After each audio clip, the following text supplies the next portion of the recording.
わらないストーリー Many times 同じページ読み返して Was able to live 重要もなくでもない優しい人や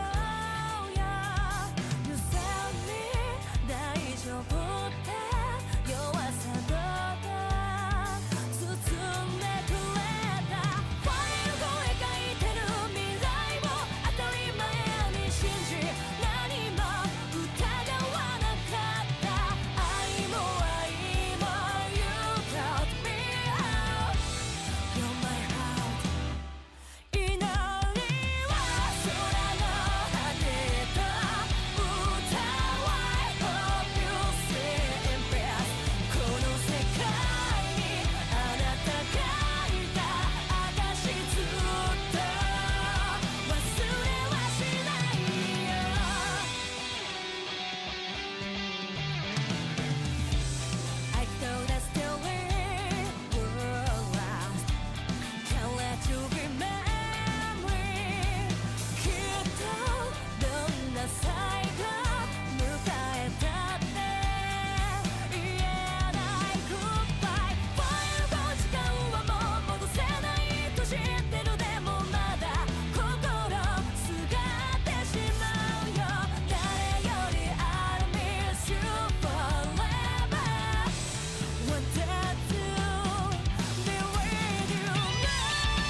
and welcome for this special Bird Alive.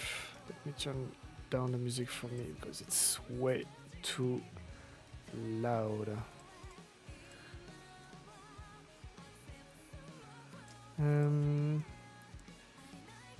Okay, that's better for me because it was way too much. Hey, thank you, La Gringa. Thank you for coming. Hello, everyone. Thank you, Vladimir. Thank you, Charles. Thank you. Can you let me know if my voice is loud enough? Let me just turn this, yes, a little bit louder. All right.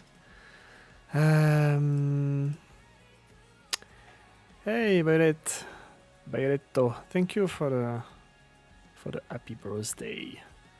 Is my voice okay? Can you hear me well? Okay, perfect. Thank you. Thank you, Vlad.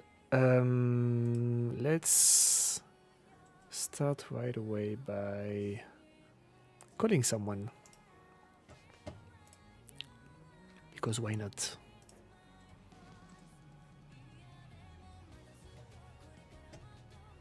Hello, hello. Hello, good sir. How are you doing tonight? I'm doing very well, thank you very much. Happy birthday. Thank you. Thank you very much. Let me... I'm gonna turn my camera for you because I don't know if you are on the live stream as well, but I think it's... I just went to try to get to the live stream and it went, you're leaving Discord. And I went, no, I'm not going to do that. Don't worry about it. Maybe I can add your webcam on the stream. That can be really nice for everyone to see you. It's been a very, very long time since we last spoke like this, right? It has, yes. So it's been but so much has changed as well. Yeah. Since, yeah. with what you're doing and with we've had our European stuff mentioned and all that kind of. Finally, it's been a long overdue, but it's finally coming.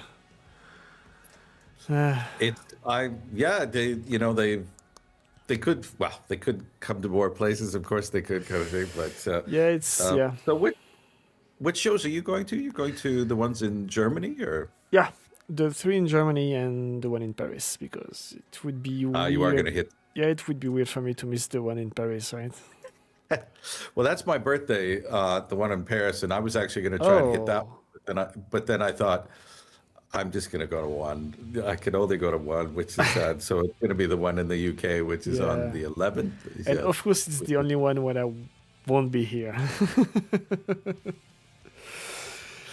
Well, I'm super glad that they had to upgrade because I mean the O2 was where they originally played when they first came, and so it thought there's many more fans since then, kind of thing. So it's good that I haven't been to this new venue, so I don't know what it's like, but it gets good. I really don't know what happened with London, but it was sold in like half an hour. Almost all the tickets were sold out when they released the Omeshi Summer sale, and I think the rest was exactly the same. Like everything was sold out pretty quickly. And they basically had to upgrade the venue because it was also out. But I think most of the European part of the tour is sold out. Very quick. So fantastic for the girls. I mean, sometimes I think, I wonder if they're of course I'd love them to be more popular than they are, kind of thing. But they're super popular in the States. And you just don't know about Europe because even though you've got your Discord channel, it's like the fans here don't talk to each other in a way, like we do on the Discord channel. But I have no idea what like the fan base in Germany is like, but it must be big if they're doing 3 shows there, or is it just because it's central and people can come from all over? I don't know. So It's yeah. The thing is that yeah, I saw a comment saying that there are still tickets to be sold for the concert in Paris. I checked. I think it was like 2 weeks ago. I checked in Ticketmaster, and like almost everything was already sold out. Or in, I don't know if they will still sell more tickets, but the concerts are in 3 months, so we still have a long time before the concert actually starts. They will probably like do more advertising here and there, and I'm guessing that London will be sold out. Most of the venues in Germany will be sold out. I think they can sold out the Bataclan in France. It's like 1,500 people, I think, something like that. So it's I think they can. And yeah, regarding the popularity, I do agree that I wish they were more popular, and I don't agree because I don't want them to play in like huge venues in areas and stuff like that. I really prefer them to play in smaller venues. I mean, the one thing about the O2, I was thinking about that. It would have been nice because it's basically an 800 seat venue kind of thing. And so it would have been very intimate, very nice, but not worthy of not worthy of them in a way. You need to put them in a spot that's maybe slightly bigger, but 1,500 is still pretty good. Even up to 3,000 is still pretty good. But when it gets bigger, then you go like some of the venues. I remember back in Canada, there was a place called the Jubilee Auditorium in Calgary where it had like 3,000 seats, but the way it was set up was very intimate. So you were very close to the stage. Everybody had a really good view of the stage. That's nice. And that's what you kind of need with these girls. You need to be able to see. I haven't been to one of their concerts yet, so but my personal preference is it's nice to be able to see the stage, and even if you're only off to one side and how that goes. So I'm super glad. I'm also glad we got to hear things like I just rewatched their New Year's stuff that they did. Oh yeah. They did a very long video for New Year. They did, and you learn so much from the New Year's one, and then when they did the CD unwrapping, the unveiling for Scoop, and then I learned a lot from Akane's last letter, because even though we're going to talk about the top 3 kind of thing, Freedom Live has always been one of my favorite BAND-MAID songs, but it's not really, is it in the top? I don't know. And it's a video. It's not one of their top songs, but finding out from Akane that she was scared to death when she was doing that solo, you can't tell because she looks like she's having fun. Especially since they know Freedom by heart for a very, very, very long time, and it's one of the most performed songs. And when they are performing Freedom against like new songs, you can see that they are moving on stage, they are more smiling, they are doing way more stuff than when they are performing new songs. So you can see that they are way more comfortable playing Freedom or other songs like this rather than when they perform Choose Me, it's exactly the same. They move around, they do other stuff. But I mean, a solo is always stressing, I suppose, because it's kind of an improvisation. I'm pretty sure that she's not a rehearsed solo. Well, that's your thing, and I suppose it's kind of like the way that, like when Miku came out on Yokohama, and she's standing there, and I was wondering, is she going? What is she going to perform? Is she going to do something fancy? And she didn't. And part of me went, well, that's kind of a wasted opportunity. And then I thought about it, and I went, that's the whole point of her standing there. Was 10 years ago, she couldn't even hold a guitar properly, and here she is now in front of all these people, and basically all she had to do was just play those chords. So the whole point of that was just to go, this is where I am now. But it wasn't about her doing anything fancy and all that kind of stuff, because she didn't have to. Somebody pointed out to me when I was watching Nitpicks when she was doing she rewatched all the Miku documentaries. Yeah, I watched them too. I love it when, Yeah. I love it when the a creative picks it up and they go with it. But when they were talking about Axe Japan, Yeah. he mentioned something where he just said, she's, and Nitpick mentioned it as well. When you're playing and singing at the same time, that's difficult. I look at like Geddy Lee from or anyone who's playing bass or anyone who's a lead guitarist and playing. That's a big deal, and a lot of people lose that. Particularly if you're a non-musician, you think, "Wow, what's the big deal? They're not really doing anything." But if you have to sing and it's like walking and chewing gum, that whole thing where they know what they're doing. So it's crazy. It's just crazy. Yeah, and now she's playing some solos with Kanami, like in Dilly Dally, for example. Well, and then I'm really envious of the people that saw the sessions thing where they did the vocal battle. Yeah. With the mashup. Yeah, the mashup between it was Matty and Magic. Rita Star. Yeah. Like how I guess it's interesting because we're so used to seeing you don't really get drum. You kind of do get a drum and bass section. They'll do a little bit playing, and then you had the Konami and Misa going at it, but you never really. Miku didn't really do any. Well, occasionally you get Miku and Konami would do some stuff, but having the two singers go at it was genius. I don't know who came up with it. But brilliant idea. But so I'm hoping it got filmed somehow, and somehow we might see it, but I don't know.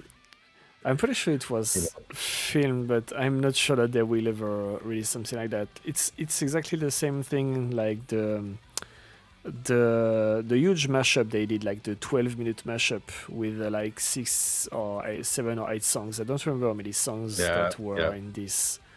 It's not a mashup. How they call it? I don't remember the name. Well, that's just a medley. The medley, that's right. The medley.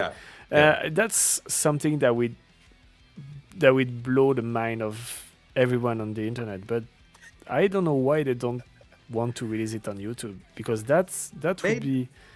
If there is one live version of something to be released, it's this, like a medley of all those songs put one after the other and flowing perfectly. That's something that we need. Maybe they're saving it for something, or maybe the Omesu-sama members will get some special treat maybe at the end of the year or something like that. You never know. So. It would be weird to release just a song. If they release something, it would be maybe the whole show. True. But they really are lacking content for the BAND-MAID Prime and the Omesu-sama members, because they are releasing old DVDs and stuff like that in different parts. Like stuff from 2024 and all that. And it's I'm guessing there. Well, remember when we were getting all those basically the one-on-one videos where with the cameras on the guitar. Yeah. And those were really good, but it's almost like they don't have time to do that right now because they're doing so much stuff. I don't know if they don't have the time, or I don't know if they are. My personal opinion is that they are, at least since last year, they are in a way they are slowing down. They are always working in many different things, that's for sure. But for me, they are slowing down. They are doing less shows, less live stream. We had the live stream for the Tokyo Garden Theater in December 2025. The previous live stream was in November 2023, so it was 2 years before. I think even with COVID, we never had 2 years to wait for a live stream.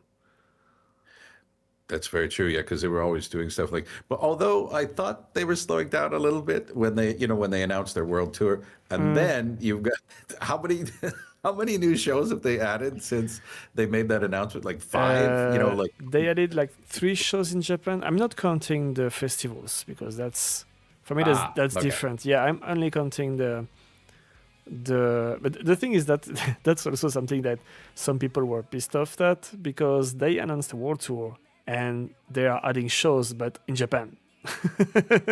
So it's like, yeah, we have new dates for the world tour, but it's in Japan.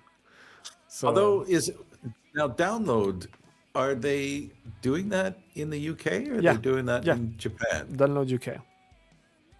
Yeah. They are doing this So the next day of the UK concerts.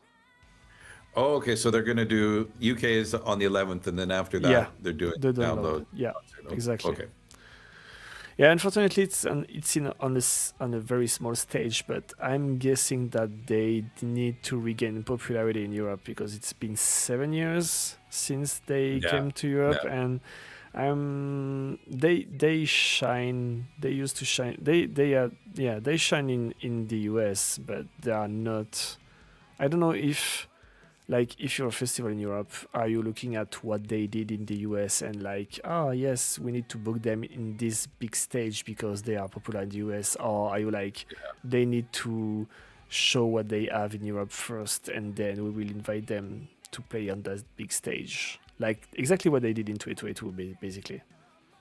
Yeah, well, and I think it's because it has been a while over here, and although there's some big bands like Electric Callboy and who else is going to be there? I'm a big fan of Electric Callboy. Me too. I've been listening to them a lot lately. I think they're a riot, but so when you get they remind me a lot of BAND-MAID because they have fun when they're playing. And, and the maids, they have fun. Like for the most part, they have fun. Like they don't really. I haven't really seen any concerts where it was like a chore. You know, like they don't really, or if there was, they don't talk about it, or they don't. They like whenever they do a show, like when they do a serving, every time is just a riot. Like they have a lot of fun when they're doing it. I think they get burned out, but even when they're burned out, like, you know, they try and do their best. The thing with when they do a show, every show is different. So that's the crazy part. Like they do a lot of work for each and every show. But that's also very frustrating for the fans because you kind of go, I wanted that show. That's what I wanted. But then the show that you were at is still really good. and they're still doing stuff that aren't going to be anywhere else. Each show is unique. And it's especially true for this year because they did not perform outside of Europe since the release of Epic Narratives. So they have all the songs from Epic Narratives and all the songs from Scoop. So you can expect so many different set lists because they have so many different possibilities. And they will also play all the songs, that's for sure. So the set list will be very different in each and every venue. I think, also when you get a band that's when you're past your 10-year mark and you're putting out as many albums or EPs as the ladies are, your choice, like how many songs do they have now? There's like 150, probably something like that. Probably 150. So if you're going to do 20 songs a night, which ones do you do? And so which ones do you highlight? But they have their classic ones. They have the ones that they want to end each show with. I noticed though that, every time they do a tour, they do a different thing. They change the last song. They, they don't have like a classic, this is our final song, which is really good. I mean, most of the time the opening section and like the last one or two songs are the same, but between those you cannot predict what will happen. It's always changing. And now that we have a keyboardist, but that's gonna change so many things. Like it already has. Like it's already, like when they were Akani mentioned in her letter, when the very first time when you have the 5-piece instrumentalist, or 5-piece when did she play piano on Sayonaka or Time? She played piano on Time, didn't she? Yeah. And Akani, she said having everybody there was absolutely fantastic, and so it's going to change the dynamic of. Hopefully, like I hope they do it kind of like the way Queen did it with Freddie Mercury, where they might have this is our piano time. We'll do a little bit of stuff here. Yeah. But for the most part, he was their front man. He got up and did her stuff. And that's Psyche. Like Psyche, her energy is all, she does a thing like, you know, when you sit down behind an instrument, that's where you're focused. You're focused on that. And I think she's, she does a lot with the, and you'll notice when she's on stage, the band turns, like, so they're kind of focused on, so they're in this sort of little semicircle, which is fine, you know, that's the way it's, but as an audience, you kind of want everything pointed out kind of thing. So it really shows how much she's become a focal point for the group in a way. So it's, so many things have changed since the doc. You know, the first, remember the first Psyche documentary? Oh my God, so many things have changed. that's you know, that's it really hit me when I watched the nitpick review of watch along the Miku documentary. Like, they changed so much. The tone has changed a lot. The editing has changed a lot, and the new version is really, really different from what we used to do before. Yeah, I think it was like 2 years before, something like that. But also, even looking at, it's almost like the videos have changed the same way the band has changed. Because you look back in that first Gold Rush interview. And listening to Miku and Psyche talk, and the other three not talking at all, or occasionally Konami might say something, but Misa and Akane are not saying anything at all. It's kind of the same. If you look at their Twitter account, it's kind of the same. Like, Miku is talking, Psyche is talking, sometimes Kanami is talking, but the rest is just retweeting what BAND-MAID is posting, and that's all. Yeah, and but also even their voices. Like, Miku's very quiet, and even though she's the front person in a way, she's still a bit not timid, but her voice didn't have the same confidence that it has. And Psyche was pre-surgery, so listening to her voice it's actually, wow. You kind of go, we got lucky, and she got lucky, and you know, and so it was. And then the fact that she's belting out some bangers now is quite a it's there. I think we got I think we're a lucky fan base for a band that puts so much effort into their shows. It never feels like they're coasting. They always say that they give like 200% every time they're on stage. That's why they don't do encore, because they are already giving everything they have on stage. And they don't need to. And it's actually a good thing, because if the thing about encores is, once you give one, they want more. And so I know some bands will do like 5 or 6 encores because they keep going out and doing a thing. But, I lived that already. So I get it. But speaking of encores, what do you think? I've heard so many things are going to happen for 2027. What do you think is going to happen in 2027? 2027. I mean, you know, where they're saying they want to take a break, and I've heard some funny stuff. They want to, that's for sure, because they said they wouldn't. But I don't know if they will take time to rest and recharge and basically do the strict minimum, or if they will probably continue to work, because they are all hard workers. There is probably something happening to one or multiple members of the band, because it's not a random hiatus. There is something happening, but we will never know what, I suppose. But I have almost more expectations for 2028 than this year. Like, this year is like the amuse-bouche.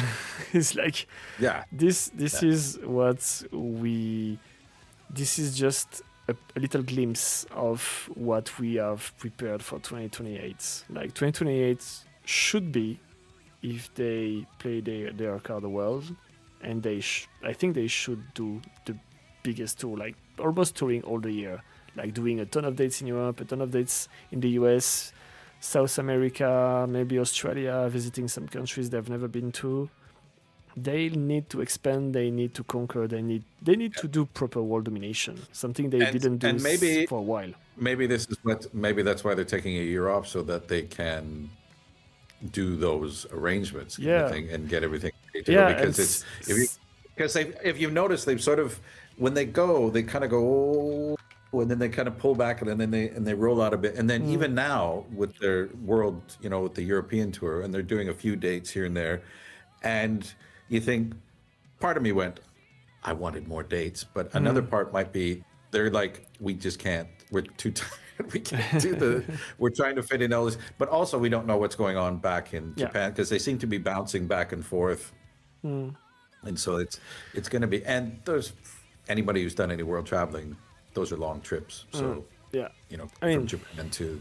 Some people are saying that they are getting old, but I'm not sure that it is that, because they are in their early 30s. They have a lot of energy left, and I don't think that's that. There is something going on. I think for me, they are kind of slowing down since 2024, especially 2025, because they did way less shows with way more space between the shows, and they they came out with epic narratives, and then they did all those anime, like thing, those four, particularly when they did Rock is the Lady's Modesty, is that what it was? Yeah, Rock is the Lady's Modesty, where they did the mocapping for all that.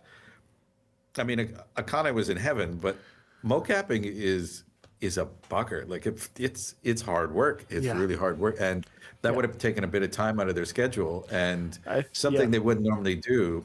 I think the problem with the mocap is that the production model of animes in Japan is that they produce episodes every week instead of producing the whole season and just release it. And I think they were stuck with doing mocap, small sessions of mocap, because I'm pretty sure that it costs a lot. It should save them money in animation, because they don't have to animate by hand, so they can use 3D models, and it's really easier to just adapt the 3D models to the mocap.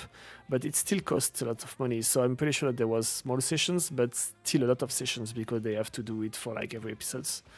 And that's probably what took most of their year last year.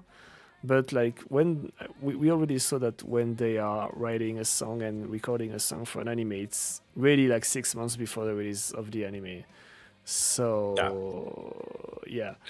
they were busy, but different busy than the past years. And the fact that they moved to Medit, they probably have less money to tour and to do stuff. And I mean, if they can sold out venues with 1,000 or 1,500 people in the venue in Europe without being there for 7 years, they can expect to do even more in 2028. That's for sure. Yeah, I think so. And it'd be nice. It would be nice to see them in a big venue overseas, kind of thing. But just one. If they pick one, but they. Yeah. It's for me, like when they went from Epic Narratives to Scoop, that seemed like a very short time as opposed to some of the other things. What kills me is they always refer to them as EPs, and I look at these and I go, "That's an album. You guys did an album. An EP is like." Is that one that they released? That one that had 3 songs on it was it the original one with Corellium or since Corellium Ibana? It was a single. I mean, I think the appellation, the calling this an EP is correct, because an album is more than maybe 12 songs, something like that. It's just how you call it, but still a lot of work. I mean, and they did, and the videos they did, they've gotten much better at their videos, but their videos have always been you look at Warning, and you look at even I suppose, I mean. They did some pretty good videos. Are pretty good. Yeah, they did some pretty cool videos. There was a dark phase where there were all those. There are 2 2 or 3 music videos in a row in an old warehouse, like full black and white, like Protect You, Shambles, and maybe another one. Yeah. we were like, well, is it the same place? Or? Well, and then they started going to some really places. But I mean, like when they really get into like the drone shots, like when they did Unleash was like, holy crap. And Unleash was something. And then when they did like the last one they did with What Is Justice, is that the one with I'm losing my mind here. What's the one with all the schoolgirls? Ready to the Rock. Dancers? Yeah, that's Ready to Rock. Yeah. And this one was crazy. Yeah. This one was crazy.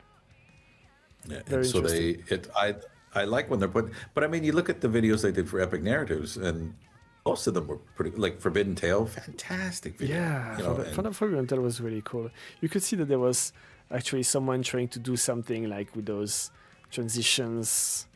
Yeah, and it really reminded me of like early like BAND-MAID videos where there was somebody who they had a cinematographer on those videos, whereas some of the other ones were just filming. But I mean, they're doing sometimes they're doing simple things, but it works really well. And we don't expect a band to release a movie when they are doing something anyway. No, I mean, look at what they did for Alone. The very to me, it's just in a small studio and singing. Small studio, but that's like a classic video style, but they did a really good job of it, kind of thing.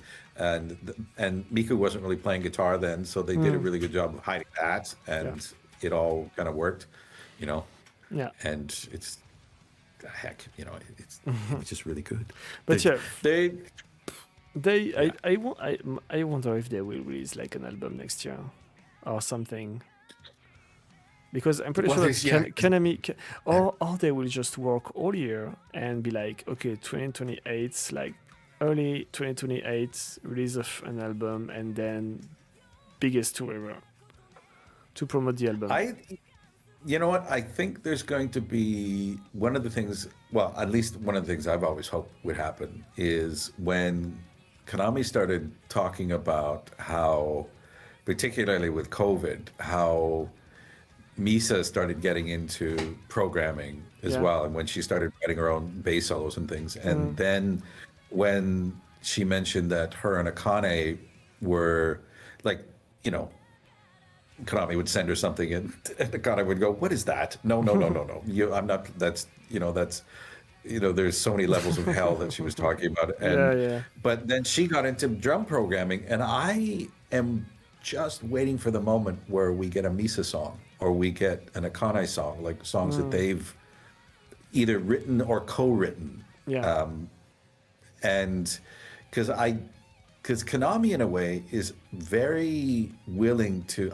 She seems like somebody who's really willing to share. She's not one of those songwriters for a band who takes all the credit. Like if somebody does some, puts in some input, that's kind of shared. Like she's very open when Misa took this and changed that, and I asked Misa to write this solo and this, and I asked Akane to do that, or I asked Saiki, does this work with your vocals? How's this? And I'm waiting for that moment where we get like, or even when we get like a Saiki song, like she's come in because she's sitting at the piano. But again, there's somebody who is a lot like Miku in that she has not been playing keys that long. She caught up. She's trying to catch up with the band. And that's one of the things about the girls that is just incredible, where you don't think about that, you just how they're learning as they go, and how when Axe Japan was saying, like with Miku and with the guitar, she basically learned to play guitar on stage, which is insane. Like she's standing in front of all these people and just getting more and more comfortable with singing and playing guitar. And at first it was very simple, and then it got more and more crazy. And we are lucky as fans to have these girls sort of growing as we go. They didn't come to us as a fully functional band. They've been growing every year, and then they always seem to throw in new stuff all the time. Like this new thing will happen, and you're like, what? That like when they first started doing the medley, the medleys and then the duels kind of thing. Yeah, the duels. And then when they went acoustic, like acoustic to BAND-MAID is not your standard unplugged that you would get, where they just play the same songs just on, you know, and when they do an acoustic, they write a totally new song, like a totally new arrangement. And you know, like when you hear, when you heard you compare some of the songs that they did at the Christmas song or the Christmas concert, some of those were like, what song is that? Holy crap! You know, and so it's, and that was, and also, when you find out, for example, like Akane sings. Like it was weird enough when you saw Konami and Psyche when they were doing Puzzle the first time, and people are going, is that Konami? She's singing backup vocal. Well, that's what she went to school. Well, I had to go back to the documentary to go, well, she went to school to be a singer-songwriter. So she took singing lessons because she wanted to be an all-rounder. And she just doesn't like to sing. Or, you know, I don't. It's not that she doesn't like to sing. She prefers not to. Is what I think what it is. But that's surprising. But she has a great voice. She does have a great voice. She does, and so does Akane. In fact, it was Konami who was telling Akane, "This is how you sing backup vocals for this song. This is all you have to do." And the fact that she did it was, I think Misa was also. She was sort of doing it, not doing it. I'm not quite sure, but. She was trying to, but at least. But from what I understand, Misa also has a great voice. She just doesn't like to use it. She prefers to play. Yeah. And that's amazing. Like, so you basically have the Beach Boys on stage. Like they can all sing, but you're not going to hear it very often. But you do hear it in the acoustics, from what I understand. They'll all occasionally. There's a reason why there's a mic in front of all of them, and it's not just for. The Imaginai times or the opening ceremonies that you would get. But you know, you think about those, how bonkers is that? You know, also a fan base that would allow that, you know, a fan base that, you know, I don't want to say that, but a fan base that allows Imaginai time, you know, because most people don't go to a rock concert for a stand-up routine, you know, this little thing. And the fact that it's different every night because she just kind of reads the room, goes with the flow, sees what's happening.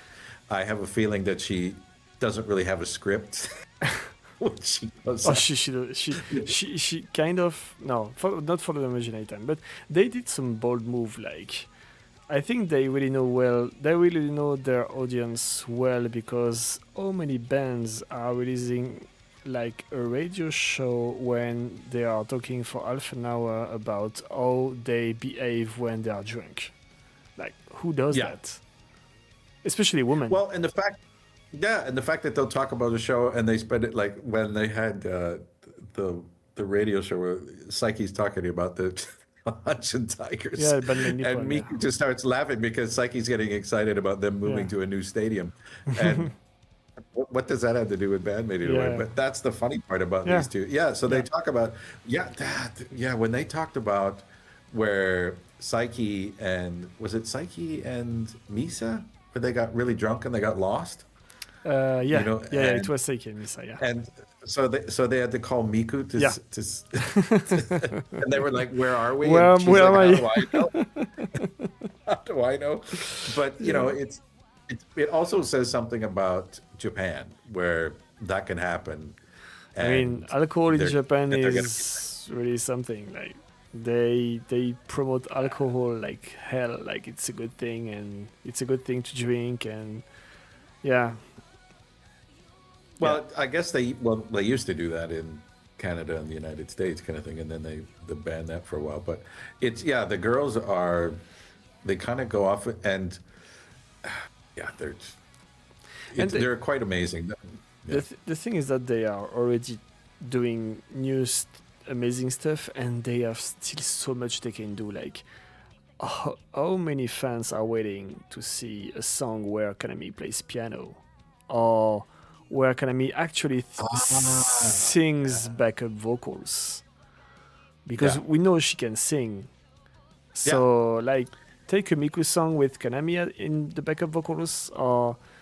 I mean, there are so many possibilities. They can do so many crazy things. Yeah, because right now, because I guess when they did the mashup, and that's the thing. And one of the things that I've always wondered why they never did, and it could be a Psyche thing, which is having Psyche sing back up to a Miku song. Yeah, that would be cool. That would be really cool. And having her having her come out in piano is kind of cool. I'm waiting for that point where not only is she playing piano on, say, Time, but she's also singing, because Time is the one that Akane and Misa sang for the acoustic. That's where they sang the backup vocals. So imagine Psyche coming out playing piano and singing backup vocals to Time. I think some people mentioned that Psyche did backup vocals, but I don't remember if it was on Time or another song. The thing is that Miku has a crazy range, and she can basically adapt her voice on any songs. I don't know if Psyche has this ability. Psyche has a great voice, but I don't know if she can adapt like this and sing actually backup vocals. She's very much a she's a belter. Is the way to put it. But I guess even when she does like the acoustic stuff, she's pulling it back a little bit, but she's a belter. Yeah, Psyche's very much. I can't imagine her doing backup. I guess now it feels weird. But but when you think about it, Konami could very easily do a song. See, here's one. When are we going to see Konami and Miku doing a song where it's just the two of them playing guitar, and that's where the backup vocals come in, and whatever that is. So that would be you're right. I would love to see Psyche playing guitar again, because she did try it at some point, and that would be amazing. She's too. not bad. Yeah, that would be amazing. Even simple chords like Miku did first. That's something we could be excited about. Yeah, there's a lot of stuff that they could. They went from. It's amazing how they went from like barely having 50 people to, and then Yokohama Arena, and now they're back to touring. But the fan base is still the same kind of thing. I wish there's something they would do something where they would expand their fan base, and I cannot think of what that would be. They need another thrill, is what they need. Yeah. That's where people see it and go, "Ooh, who's this?" Because what they're doing right now is basically, it's like they're feeding the lions. Like we've been here, we know what we're gonna get, and they surprise us all the time. But I don't know about you, but I expect to be surprised by BAND-MAID. So I expect. I'm not trying to guess what's going to happen anymore. I'm just letting them surprising me. But I think what worked the best for them is the festivals. I've seen a lot of feedbacks from festivals in Japan. People saying that, I've seen this band on stage and it was great. I know it's called BAND-MAID. I will check their songs, and I'm just becoming a fan of them and stuff like that. So I think they need to continue touring, to continue playing festivals, and gaining in popularity in the US and in Europe, to be invited in big festivals and play headliners in big festivals, and then they will get even more people to listen to them. And I think when they did the Lollapalooza, the Lollapalooza was huge. That was where, and the fact that you could just tell the people were like, what am I seeing? And you could tell that it was one of those moments where you could see. I think the girls knew right away. They said, "We're just going to have fun." Yeah. And that wasn't that the one where Mikey from Incubus was standing off to the side of the stage? I think he was there at Lollapalooza, wasn't it? I don't remember that. I know that they performed the two duels, like "Don't You Tell Me" and "8," which was a pure demonstration of skill. Yeah. It was the perfect move. It was really the perfect thing to do. You need to show everyone how they are rocking and how they are playing and how good they are. That's basically what they did. Yeah, and then that was and they ended with what was it? What did they end that with? I could I could sing it. It's the one their sing along that they do. With the oh gosh, I can't remember. Adoro la Polizza? Yeah, what did they end that with? It's their standard, the one they would do. They always used to end concerts with it. Where the audience. No, not Endless Story. Yeah. Oh, Endless. Yeah. They And did? so they. Oh. Yeah, I think they did end the story. I think they Okay. did. Anyway, doesn't matter. But they I think they surprised a lot of people, and so hopefully they got the stuff. But you could tell like the American crowd got bigger, and then now they need to do something like that in Europe. So it'll be interesting to see. Oh, yeah, I'm actually quite excited to see what happens. I would have loved to have gone to Paris for the thing, but I'm still settling here in my new island. Yeah. Thing. So it's well, right now you can probably see the bars here. My current setup is what they call a hotel special, which is my booth is an ironing board on top of a dresser which is draped with basically duvets on top of it, and I've just got them up on top for now because and it works fine. It works fine with the gear and the setup I've got, but it's basically I'm renting a furnished place right now until I move into the place I'm going to sort of settle into. But I needed to get a place where I needed to get the lay of the land to see where I wanted to be before I moved in. So that's what but trip to London or Paris is not too far away, but I'm super excited that they're coming, and I can't wait. Too bad that you're not coming in Paris though, because it would have been nice to hang out with you. Well, we'll see what happens. But I mean, if it's not sold out yet, but I mean, I think the VIP tickets are sold out, but I could still probably go see them maybe. I don't know. Yeah, I think on the French website it's sold out, but I don't know if it's fully sold out or not. We'll see what happens. Depending on how things, I might look at it and open it up and to see how things are going to go with. It's all the logistics and all that kind of stuff. Yeah. But I'll look into it as soon as I can. Yes, but if I can, I'll go. You still have time. 3 months, it's fine. You can have time to. Yeah, I think. Well, I think I'm going to take a page out of your book, and I'm not going to try and guess what they're going to do. 2027 is going to be a strange year as a fan. Maybe we'll really have to make up stuff to do. There might be new documentaries. Oh God, no! Oh, no! Or maybe in the meantime, I have stuff planned for 2027. I actually know what to do because I'm betting on the fact that there will be no news, nothing to do with nothing new. Like we have to use old stuff and what we already have and know. So what I want to do is basically do a podcast at least every month where we talk about BAND-MAID and songs and stuff like that, and just a podcast every month. That would be the bare minimum of what I will be releasing for 2027, because we don't know what will happen. Yeah, and so we can use material that's already there, kind of thing. But they've got so much stuff now that we could talk about, and you could. It'll also be interesting to see. There's enough new songs out there. Do you remember that big rush we had? What was that, 2020, 2024, where you had all the covers, the BAND-MAID covers? That was a fascinating little when you had people from basically all over getting together and just doing BAND-MAID covers, and different singers, Nam and all the stuff, and it'd be kind of cool if we could get that with the new songs are getting a bit more complicated, if you listen to Ryan Muir when he's talking about stuff, he's like, how did I try and no, I tried to play,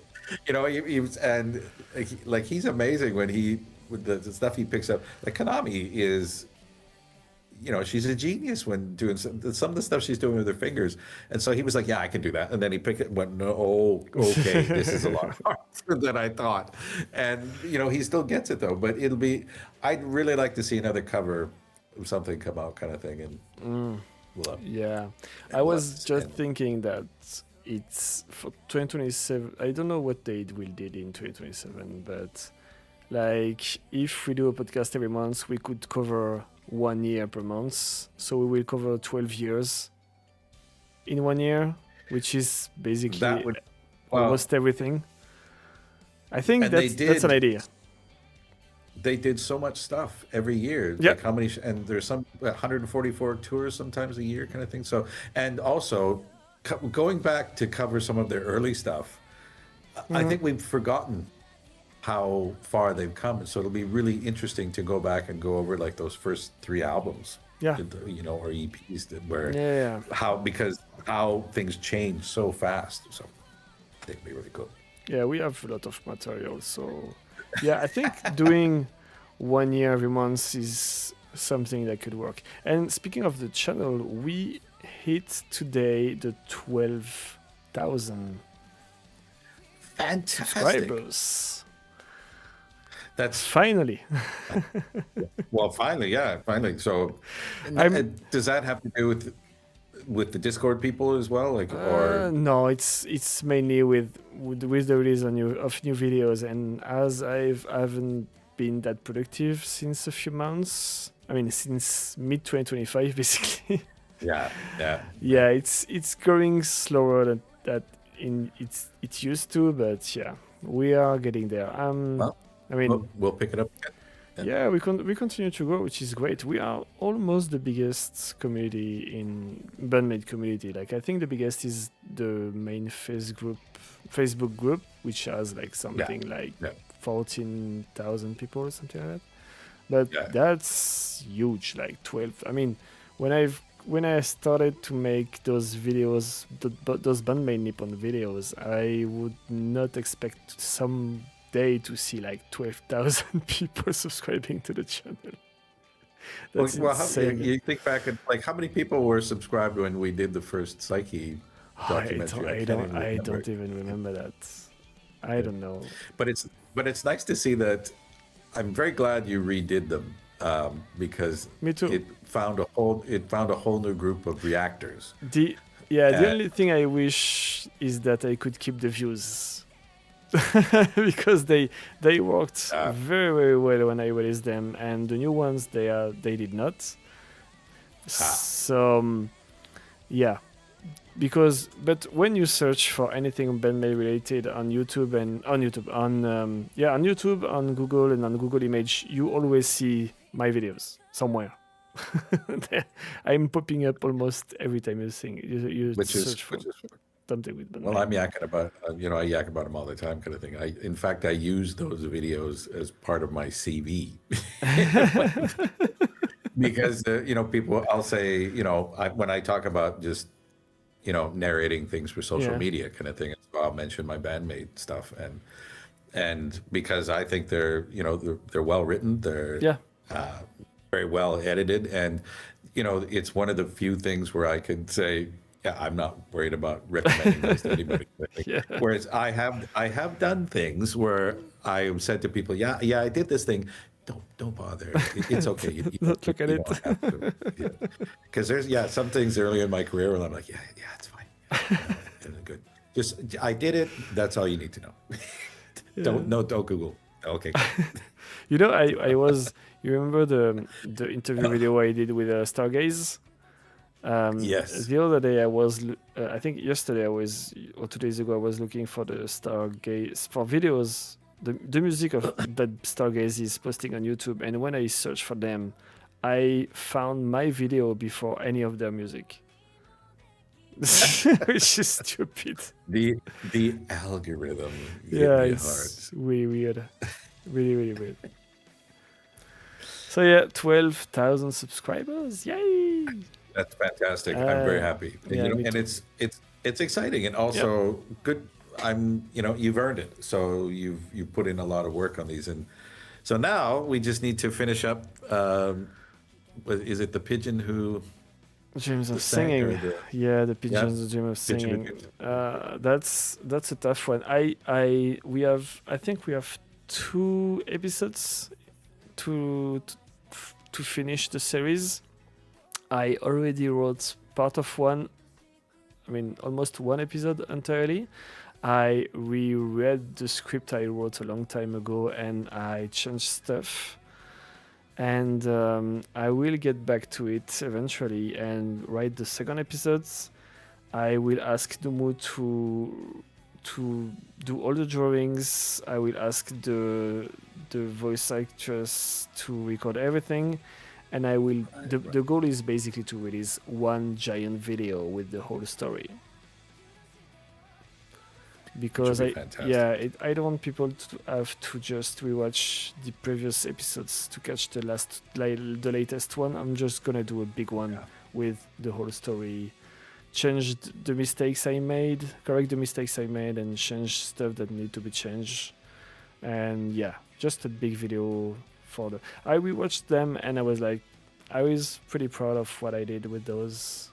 In the end, I think they're fantastic. Just the monumental. I mean, the way that you and Nimu worked through those, and how you got, how you kind of tied in the BAND-MAID story, but you made it sort of, because it's a reimagining, isn't it? Because we have no idea. Filling the gaps, basically. Yeah. Which I think is pretty good. Yeah, I really used my imagination on this one. But that's, I mean, for someone like me who watched animes for so many years, like working with voice actors and actually have what I'm doing dubbed in Japanese is insane. It's so cool. It's really, really cool. Yeah, I think it's just pure you in a way. It was quite, it was quite a task in a way. I'm sure that you didn't think that it was going to be as big as it turned out to be, and it actually, well, I think they turned out pretty good. So well done, and thank you. I'm looking forward to seeing. Yeah, and for once you're not in them. It's just they're the rare video you're not in them. Which is okay. I'm all right with that. So I think that's one of the cool things about it is I can look at seeing other people do stuff, and at least you don't have to listen to your own voice for once. BAND-MAID, BAND-MAID has its that's the funny thing about our fan base. BAND-MAID has its characters, T Shinji and Hoji-san, and then you get into like the diehard fans who that are recognized for their reaction videos that they've done, and but there's some characters like you look at. There's our cellist, Alexei. Where he wears his banana. The banana costume. And all the guys from Made News Network where they do their stuff, and there's a lot of characters which makes this fan base kind of cool, because there's, we kind of stick out like sore thumbs in a way. And there will be some Japanese fan going to the Europe tour as well. Like I know Poji-san is coming, for example. Oak Metal is also coming. Yeah, it'll be interesting to see who I meet in London. I'm sure I'll meet. Well, there's a few like, is it Mr. B? Is that old Mr. B? Yeah, old Mr. B. Yeah. I hope he gets a chance to. Me too.